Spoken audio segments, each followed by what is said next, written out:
Hello दोस्तों, कैसे हो आप सब। आप सभी को प्यार भरा नमस्कार। स्वागत है आपका अपने यूट्यूब चैनल पॉइंट एजुकेटर में। और आज जो हम वीडियो करने वाले हैं ये आपके हर एग्जाम में जो टीचिंग रिलेटेड एग्जाम हैं उनमें मोस्ट इम्पोर्टेंट रहने वाली है, क्योंकि जितनी भी थ्योरीज हैं, चाहे वो विकासात्मक सिद्धांत हैं या फिर इंटेलिजेंस की थ्योरी है, पर्सनैलिटी की थ्योरी है या लर्निंग की थ्योरी है, सभी का एक ओवरव्यू आज हम करने वाले हैं। और इस वीडियो में आपको इतना फायदा होगा कि कोई एग्जाम देंगे आपको पता चल जाएगा कि कितने सारे क्वेश्चन हैं वो इस अकेली वीडियो से आ जाएंगे। ठीक है, तो पूरी वीडियो ध्यान से देखना। स्टार्ट करते हैं। सबसे पहले करेंगे हम विकासात्मक सिद्धांत यानी डेवलपमेंटल थ्योरीज, कि बच्चे का जब जन्म होता है वहां से लेकर उसका विकास चलता रहता है, डेवलपमेंट है वो होता रहता है। तो किस किस ने कौन सी थ्योरी दी है वो सब करेंगे। सबसे पहली जो थ्योरी है वो करेंगे यूरी ब्रोन फ्रेन ब्रेनर। ठीक है, इन्होंने क्या दिया है, इकोलॉजिकल मॉडल, पारिस्थिति परक दृष्टिकोण दिया है इन्होंने। अब इसमें क्या बताया है, सभी को पता है 5 जो सिस्टम दिए हैं, माइक्रो सिस्टम, फिर मेसो सिस्टम, फिर इसके बाद एक्सो सिस्टम, फिर मैक्रो सिस्टम और क्रोनो सिस्टम। ठीक है, ये रहेगा याद। इसके बाद है जीन पियाजे। जीन पियाजे की थ्योरी मोस्ट इंपोर्टेंट है, इसका नाम है कॉग्निटिव डेवलपमेंट थ्योरी, संज्ञानात्मक विकासात्मक सिद्धांत। इसके बाद है वाइगोत्स्की की थ्योरी, ये भी कॉग्निटिव डेवलपमेंट की थ्योरी है, लेकिन इसमें क्या अंतर है कि इसमें जो सोशो कल्चरल है ना, समाज और संस्कृति के द्वारा बच्चे का कॉग्निटिव डेवलपमेंट होता है, ये इन्होंने बताया है। और पियाजे ने कहा है जैसे बच्चा बढ़ता जाता है उसका कॉग्निटिव डेवलपमेंट है वो होता रहता है, उसका स्ट्रक्चर है वो बनता रहता है। कॉग्निटिव थ्योरी है लॉरेंस कोलबर्ग, इन्होंने कौन सी दी है, मोरल डेवलपमेंट थ्योरी। मैंने हिंदी में भी लिख दिए हैं और इंग्लिश में भी। ठीक है, अब नैतिक विकास का सिद्धांत ये दो ने दिया था, एक तो कोलबर्ग ने, एक पियाजे ने। इसके अगला है इरिक इरिक्सन थ्योरी। तो इरिक इरिक्सन थ्योरी है, उसका नाम क्या है, मनोसामाजिक सिद्धांत, साइको सोशल थ्योरी। और इसमें मेन जो कंसेप्ट है वो आइडेंटिटी क्राइसिस है, जो एडोलोसेंस में होता है। और हार्लो एंड हार्लो, ये है अटैचमेंट थ्योरी, आसक्ति सिद्धांत। ये मंकीज पर प्रयोग किया गया था और उससे पता चला था कि बच्चों का अपनी माँ के साथ जो अटैचमेंट होता है वो भी बच्चे के विकास को प्रभावित हम करेंगे लर्निंग थ्योरीज। लर्निंग थ्योरीज में यानी अधिगम सिद्धांत में पहला सबसे मेन है जॉन पावलो की थ्योरी। अब जॉन पावलो हैं, उन्होंने किस पर प्रयोग किया था, कुत्ते पर प्रयोग किया था। ठीक है, कुत्ते पर प्रयोग किया था और 1904 में उन्हें नोबेल प्राइज मिला था, नोबेल पुरस्कार से सम्मानित किया गया था इस कंसेप्ट के कारण। जो स्लाइवा का उन्होंने यानी लार्स त्राउ कि कुत्ते का जो कंडीशनिंग की गई थी घंटी की आवाज के साथ, वो उसका लार्स त्राव होने लगा था, उस प्रयोग के लिए उन्हें नोबेल पुरस्कार मिला था। और इसकी थ्योरी के ये कई नाम हैं, इनको ध्यान से देखो। क्लासिकल कंडीशनिंग थ्योरी, इस नाम से तो सब जानते हैं, क्लासिकल कंडीशनिंग थ्योरी। फिर है कंडीशन रिस्पॉन्स थ्योरी, अनुबंधित अनुक्रिया सिद्धांत। फिर है रिस्पोंडेंट कंडीशनिंग थ्योरी। फिर है टाइप एस थ्योरी, क्योंकि एक स्टिमुलस है, भोजन को देखकर उसके मुंह में लार आ रही थी, वो भोजन क्या है, स्टिमुलस है। बाद में घंटी को देखकर भी लार आ रही है तो वो भी स्टिमुलस है, तो टाइप एस स्टिमुलस के लिए है। ठीक है, तो स्टिमुलस से स्टिमुलस चेंज करके फिर से वही रिस्पॉन्स करवाया जा रहा है, तो क्या है ये टाइप एस थ्योरी। तो इसके ये कई नाम है।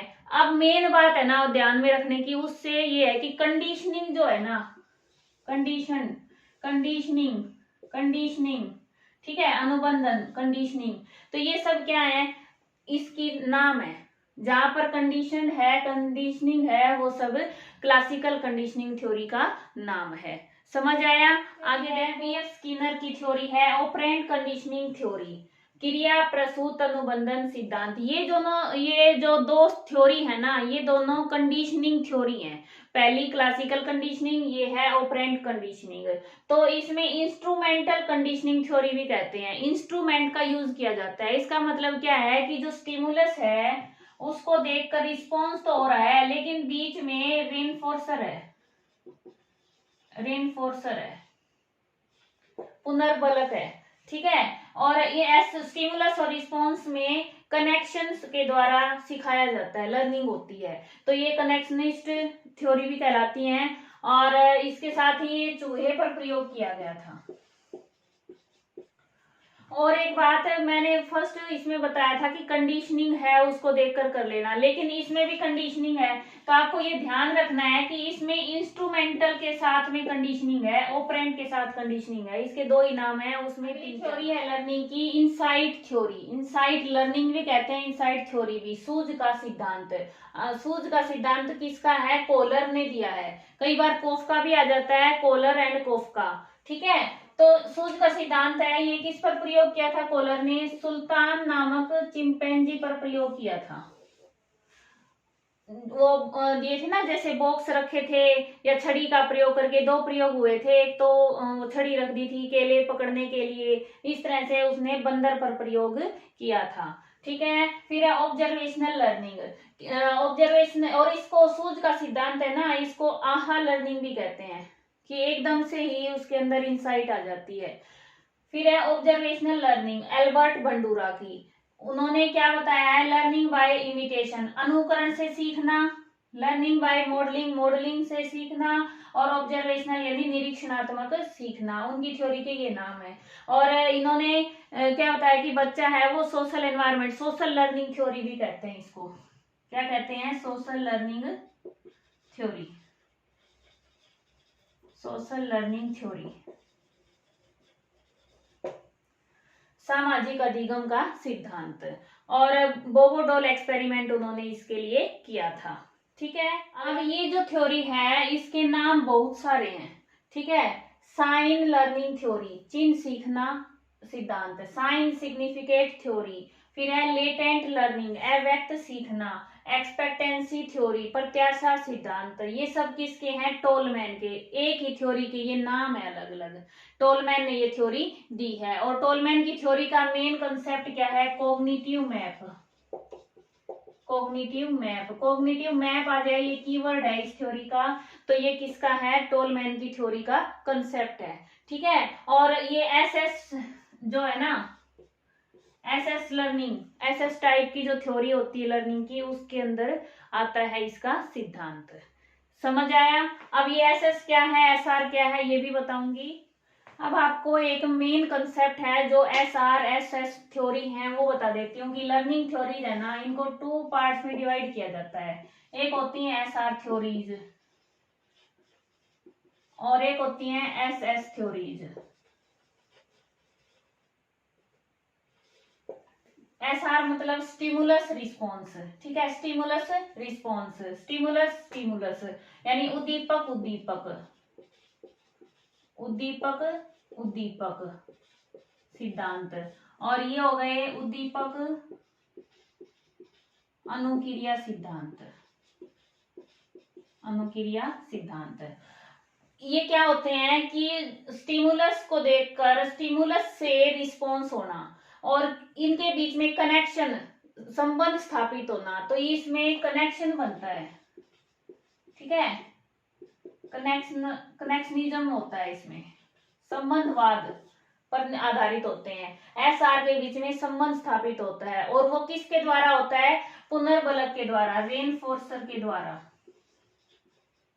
रेनफोर्सर के द्वारा क्या होता है? संबंध बनता है एस और आर के बीच में, उद्दीपक और अनुक्रिया के बीच में। उद्दीपक मैंने आपको एक बार पहले एक वीडियो में बताया भी था, समझते होंगे क्या होता है। कोई भी well defined element of environment जो रिस्पॉन्स करने के लिए हमें उत्तेजित करता है, रिस्पॉन्स करते हैं जिसके लिए। ठीक है, चाहे वो कोई, जैसे खाना है तो खाना देख के हमें भूख लगी है तो खाना हमारे लिए क्या है? उद्दीपक है। शेर को देख के हमें डर लग रहा है तो शेर क्या है? हमारा उद्दीपक है। तो इस तरह से होता है, ये होता है उद्दीपक अनुक्रिया। इसमें कौन कौन सी थ्योरी आती है? एक तो थॉर्नडाइक की थ्योरी आती है, एक स्किनर की थ्योरी आती है, एक हल की थ्योरी आती है। ठीक है, और एक इसमें आती है गथरी की थ्योरी, गथरी। लेकिन गथरी की थ्योरी है वो इनसे अलग है। क्यों है? इनने रेनफोर्सर को मना किया है कि रेनफोर्समेंट का कोई काम नहीं है। एस और आर के बीच में रिलेशन तो बनता है, कनेक्शन तो होता है, लेकिन वो सामीप्यता के कारण होता है, कंटिन्यूटी के कारण होता है। ठीक है, किसके कारण है? सामीप्यता। तो इनके सिद्धांत का नाम भी यही है, सामीप्यता सिद्धांत।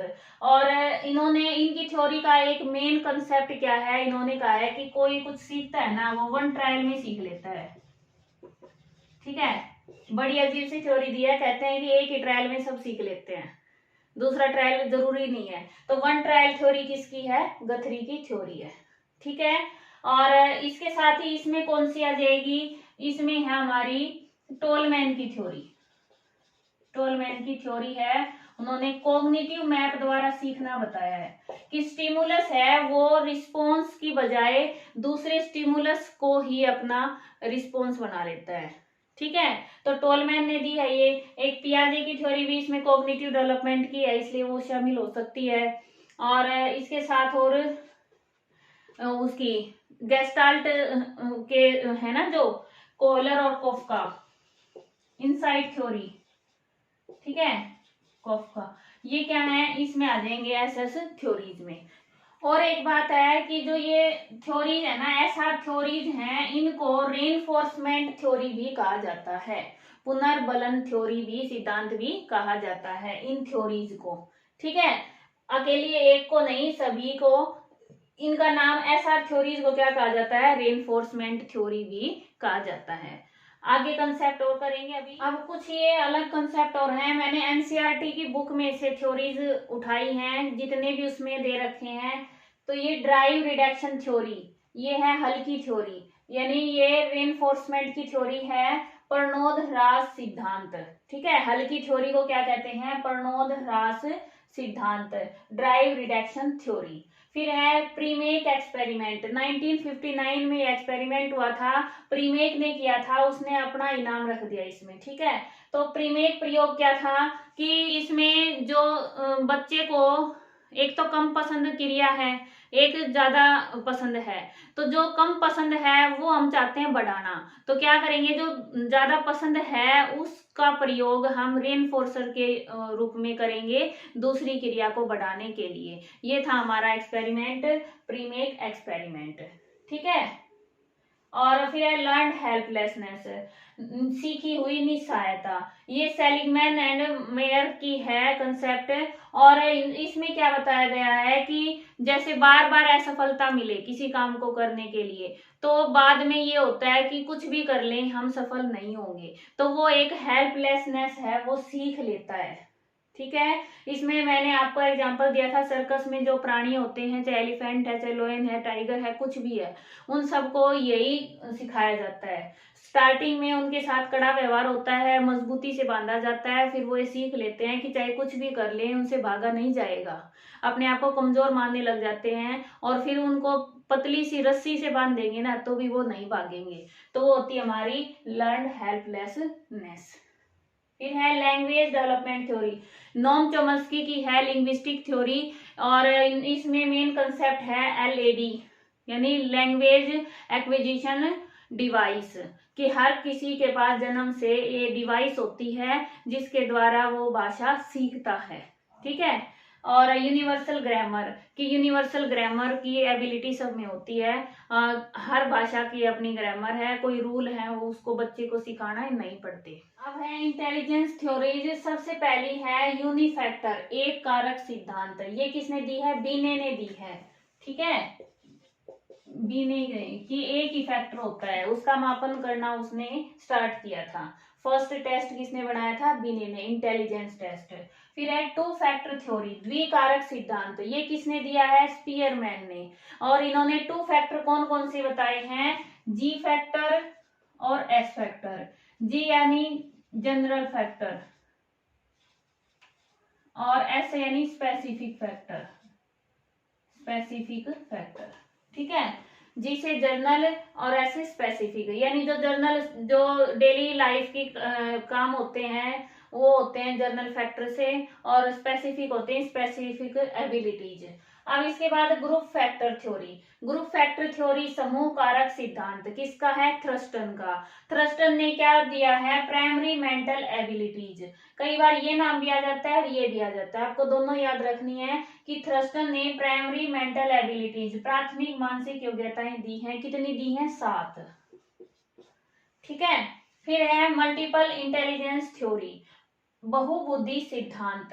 ये किसने दिया है? हॉवर्ड गार्डनर ने। हॉवर्ड गार्डनर ने स्टार्टिंग में किसी बुक में कुछ दे रखा है, किसी में कुछ। मैंने एनसीईआरटी से टैली किया है, इसमें उन्होंने 8 बताई हैं। कितनी बताई हैं? बहुबुद्धि 8 प्रकार की बताई हैं गार्डनर के अनुसार एनसीईआरटी में। और कौन कौन सी हैं अभी बता देती हूँ थोड़ा सा। भाषा क्या होती है कि भाषा संबंधी ज्ञान होना। ठीक है, जैसे लेखक होते हैं, कवि होते हैं, इनमें क्या होता है? भाषा संबंधी ज्ञान अधिक होता है।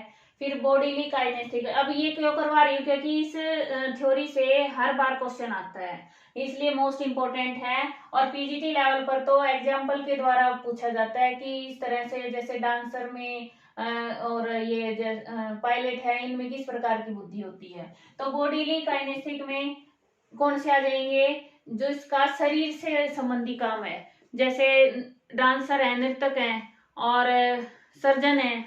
ठीक है, ये सब इसमें आ जाए। एथलेटिक खिलाड़ी आ जाएंगे सारे। फिर है म्यूजिकल, संगीत संबंधी, जो संगीत में इंटरेस्ट ज्यादा रखते हैं, उनमें संगीत संबंधी बुद्धि होती है। फिर लॉजिकल मैथमेटिकल, जिसमें तार्किक और गणितज्ञ यानी मैथमेटिशियन है, साइंटिस्ट हैं, उनमें इस प्रकार की बुद्धि होती है। स्पेशल, स्थानिक, स्थान संबंधी जानकारी अधिक होना। तो पायलट हैं, वो उनमें स्थान संबंधी जानकारी अधिक होती है। ठीक है। और एस्ट्रोनॉट होते हैं जो।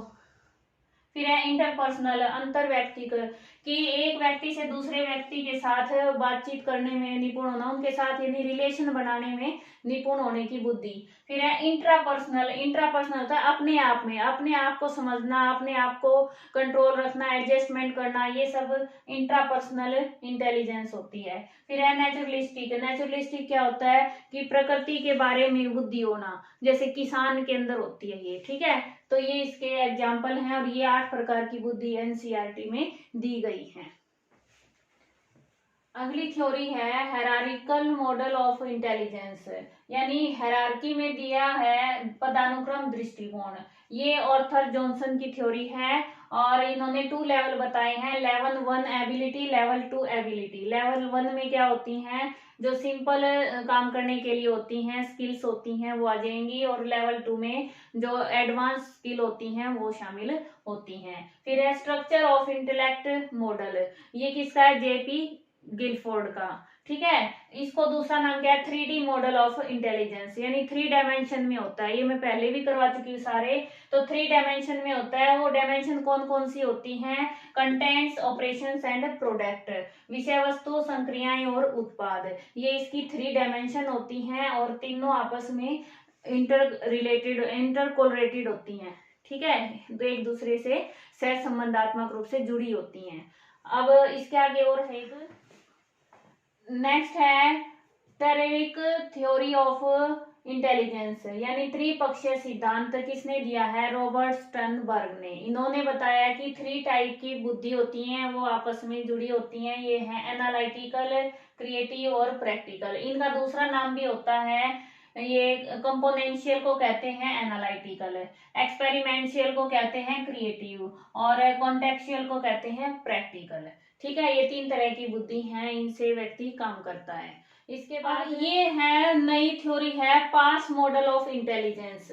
ठीक है, इसका नाम पास मॉडल ही बोलते हैं हिंदी में भी। जेपी दास ने दी है ये, और इसकी फुल फॉर्म आपको याद करने की जरूरत नहीं है, बस मैंने वैसे बताने के लिए लिख दी है कि पी से है प्लानिंग, कि इंटेलिजेंस है उसमें प्लानिंग शामिल है, अटेंशन अराउजल है, कितनी अटेंशन से कोई काम करता है, साइमल्टेनियस है। ठीक है, कि एक जैसे साइमल्टेनियस क्या होता है? उसी समय, ये नहीं कि बाद में सोचें, उसी समय होना। और सक्सेसिव यानी आगे बढ़ने के लिए। तो ये सब क्या है? पास मॉडल की फुल फॉर्म है, पास की फुल फॉर्म है।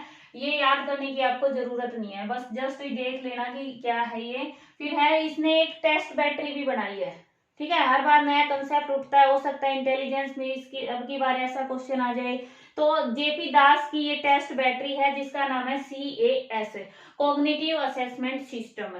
और ये वर्बल और नॉन वर्बल दोनों तरह से है, इसमें दोनों तरह के कंटेंट शामिल हैं, आइटम शामिल हैं। और ये 5 से 18 ईयर्स तक के बच्चों के लिए बनाई गई है। ठीक है, इसके बाद है इमोशनल इंटेलिजेंस। इमोशनल यानी संवेगात्मक बुद्धि, ये किसका कंसेप्ट है? सलोवे और मेयर का कंसेप्ट है। इस तरह से इंटेलिजेंस में जितने सारे एनसीईआरटी की बुक में थे मैंने वो सारी थ्योरीज आपको बता दी हैं। अब हम करेंगे पर्सनैलिटी की थ्योरीज। नेक्स्ट है अब हमारे पास पर्सनैलिटी की टाइप थ्योरीज। टाइप थ्योरीज यानी प्रकार। प्रकार कितने कितने बताएं? सबसे पहली थ्योरी है सेल्डन की। सेल्डन ने एंडोमॉर्फिक, मेसोमॉर्फिक, एक्टोमॉर्फिक, गोलाकृतिक, आयताकृतिक, लंबाकृतिक, ये मैंने आपको पहले डिटेल में करवा रखा है। ठीक है, एंडोक्रिटिक यानी गोलाकृतिक से समझे, हिंदी और इंग्लिश दोनों मिक्स करके देख लेना अगर आपको समझ नहीं आए तो। लेकिन क्या होता है कई बार एंडोमॉर्फिक लिखा आ जाता है हिंदी में भी, तो आपको ध्यान से करना है। एंडोमॉर्फिक, एंडो को मैंने आपको बताया था कि एंडी की तरह याद कर लें, गोल मटोल सा है, हंसमुख है, खुश मिजाज रहता है, वो होता है हमारा एंडोमॉर्फिक। ठीक है, दूसरा एक और भी यानी अंडे से याद कर लो इस तरह से। मेसोमॉर्फिक, मेसोमॉर्फिक बताया था मैंने आपको, आयताकार आकृति का होता है वो। और एक्टोमॉर्फिक लंबा होता है। ठीक है, ये होते हैं मेसोमॉर्फिक होते हैं, मसल स्ट्रोंग होती है उनकी, जो खिलाड़ी होते हैं जो हष्ट पुष्ट होते हैं वो मेसोमॉर्फिक होते हैं। और एक्टोमॉर्फिक होते हैं दुबले पतले लंबे, ये होते हैं। फिर है कार्ल जुंग ने कौन से बताए हैं? कार्ल युंग ने बताए हैं इंट्रोवर्ट और एक्सट्रोवर्ट। इंट्रोवर्ट यानी अंतर्मुखी, जो अपने आप में लीन रहता है, अपने आप में मगन रहता है, ज्यादा रिलेशन नहीं बनाता, समाज में ज्यादा मिलनसार नहीं होता। फिर है एक्सट्रोवर्ट बहिर्मुखी। ठीक है, दो टाइप के दिए हैं। फिर एक ये नया उसमें एनसीईआरटी में है थ्योरी, हो सकता है इस बार आ जाए, फ्रीडमैन एंड रोजेनमैन। तो इन्होंने दिया है टाइप ए और टाइप बी टाइप के व्यक्ति दिए हैं कि पर्सनैलिटी टाइप ए होता है, टाइप बी होता है। अब टाइप ए व्यक्तित्व है जो पर्सनैलिटी है वो कैसे होते हैं? वो बहुत ही जल्दबाजी करने वाले होते हैं। तो उनमें क्या है, हृदय संबंधी बीमारी होने के ज्यादा चांस होते हैं, हार्ट अटैक, हार्ट फेलियर उनमें ज्यादा होता है। ठीक है, और टाइप बी होते हैं उनसे अपोजिट होते हैं, बिल्कुल शांत से आराम से काम करने वाले। ठीक है, वो होते हैं टाइप बी। फिर है टाइप सी, मोरिस है, उन्होंने एक टाइप सी और बताया है। उन्होंने कहा है टाइप सी वाले हैं वो क्या है कि उनके लिए कैंसर डिजीज होना ज्यादा खतरा रहता है उनको, क्योंकि वो अपनी बीमारी किसी से शेयर नहीं करते। ठीक है, तो ये क्या है टाइप सी, सी से कैंसर याद रख लो। इस तरह से क्वेश्चन भी आजकल आते हैं पेपर में। एक बताया है अब टाइप डी, कि टाइप डी पर्सनैलिटी भी होती है, उसके लोग डिप्रेशन में ज्यादा जाते हैं। ठीक है, तो डी से डिप्रेशन, सी से कैंसर, तो ये डिजीज से रिलेटेड है, इसलिए मैंने आपको बता दिया है कि ये इंपॉर्टेंट टॉपिक है, आ सकता है पेपर में। आगे देखो, नेक्स्ट है हमारी क्रेस्मर की थ्योरी। क्रेस्मर की थ्योरी को कॉन्स्टिट्यूशनल थ्योरी भी कहते हैं। ठीक है, इसका ये नाम भी है। इसमें 4 टाइप के पर्सनैलिटी दी हैं, picnic type, asthenic type, athletic type और डिस्प्लास्टिक। यानी पिकनिक स्थूलकाय, स्थूलकाय क्या होते हैं? गोल मटोल से व्यक्ति होते हैं, उनको पिकनिक टाइप कहते हैं। कि पिकनिक से याद करो कि आप पिकनिक पे जाते हैं, मौज मस्ती करते हैं, तो ये खुश मिजाज व्यक्ति होते हैं। एस्थेनिक टाइप कृषकाय, जो पतले होते हैं, दुबले पतले होते हैं, वो एस्थेनिक होते हैं। फिर पुष्टकाय, जो हष्ट पुष्ट होते हैं, वो एथलेटिक होते हैं। फिर डिस्प्लास्टिक होते हैं, जिसमें तीनों की विशेषता शामिल हो, वो डिस्प्लास्टिक होते हैं। प्लास्टिक होता है छोटा कर दो, बड़ा कर दो, ठीक है, खींच सकते हैं। तो इस तरह से प्लास्टिक से याद कर लो कि इसमें सारे गुण हैं वो शामिल हो सकते हैं, कोई भी गुण आ सकता है तीनों में से। फिर है ये स्प्रेंजर की थ्योरी। स्प्रेंजर ने थ्योरी दी है, उसने 6 टाइप बताए हैं। सबसे पहला थ्योरेटिकल यानी सिद्धांतिक, सिद्धांतों पर चलने वाला व्यक्ति होता है, ट्रुथ पर ज्यादा विश्वास करता है। ठीक है, फिर इकोनॉमिक टाइप, वो थोड़ा सा ये सोच ले कि कंजूस टाइप का व्यक्ति होता है, पैसे कमाने के पीछे ज्यादा रहता है। फिर है एस्थेटिक टाइप, याद करवाने के लिए बता रही हूँ भाई, एक दूसरे से रिलेट करके मत देख लेना। फिर है एस्थेटिक टाइप, सौंदर्य प्रेमी, उसको सुंदर दिखना और जो ये साज सजावट की चीजें हैं इनके प्रति ज्यादा लगाव होता है। फिर है सोशल टाइप, सामाजिक होता है, लोगों से रिश्ते बनाता है, उनकी हेल्प करता है। पॉलिटिकल टाइप, राजनीति यानी लोगों पर कमांड करना चाहता है, उनको प्रभावित करता है। फिर है रिलीजियस टाइप यानी धार्मिक प्रवृत्ति का होता है, पूजा पाठ में विश्वास करता है। और टाइप थ्योरीज जो इंपॉर्टेंट है वो मैंने करवा दी हैं। आगे अब हम करेंगे ट्रेट थ्योरी। अब है ट्रेट अप्रोच। ट्रेट अप्रोच क्या है, इसमें सबसे पहली है अल्पोर्ट ने बताए हैं कि व्यक्ति में 3 तरह के ट्रेट होते हैं। ट्रेट होते हैं गुणों का समूह। अब कार्डिनल क्या है, कार्डिनल होता है प्रमुख गुण, कि कई व्यक्ति ऐसे होते हैं जिनका पूरा जीवन है वो एक मुख्य जो गुण है उनका, उसकी विशेषता है व्यक्तित्व की, उस पर आधारित हो। जैसे महात्मा गांधी का था सत्य और अहिंसा, तो ये प्रमुख हो गया उनका, ठीक है, कार्डिनल है। ये किसी किसी में होता है, जैसे मदर टेरेसा में था सेवा का गुण। तो ये सब क्या है, किसी किसी में होता है कार्डिनल गुण। फिर है सेंट्रल, केंद्रीय, ये जर्नल सब में होता है, जर्नलाइजेशन होता है इसका, ठीक है।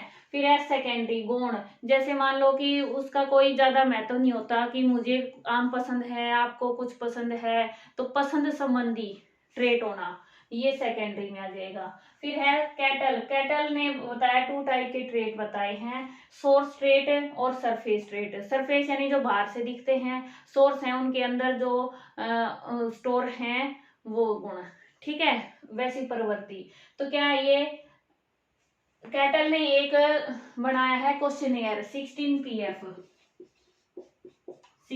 PF। तो ये फैक्टर एनालाइज के बेस पे कारक विश्लेषण पद्धति से बनाया गया क्या है, क्वेश्चनियर है। इतना याद रखना है, बस ज्यादा याद नहीं करना आपको। इसके बाद आइजिंग की थ्योरी है, इसमें क्या है, इन्होंने डायमेंशन बताई है कि व्यक्ति में ये न्यूरोटिसिज्म या इमोशनल स्टेबिलिटी इसके बीच में करेगा, ये ऐसे डायमेंशन बताए हैं, ठीक है। या तो वो यहाँ तो न्यूरोटिसिज्म है या फिर इमोशनल ये है स्टेबिलिटी। तो हो सकता है व्यक्ति यहाँ लाई करे, यहाँ करे, यहाँ करे, हर व्यक्ति का अपना एक स्केल बनाया उन्होंने। और ये एक्सट्रोवर्जन इंट्रोवर्जन, की कोई व्यक्ति जरूरी नहीं कि पूरी तरह से एक्सट्रोवर्जन हो, जरूरी नहीं पूरी तरह से इंट्रोवर्ट हो। तो इस तरह से उन्होंने एक स्केल डायमेंशन के रूप में इस थ्योरी को समझाया है, ठीक। उन्होंने 3 ये बताए हैं ट्रेड्स, और वो सभी डायमेंशन में बताए हैं, ठीक है। अब बस इतना ही करवाती हूँ इसमें तो मैं। अब इसके बाद एक रहती है हमारी साइकोडायनेमिक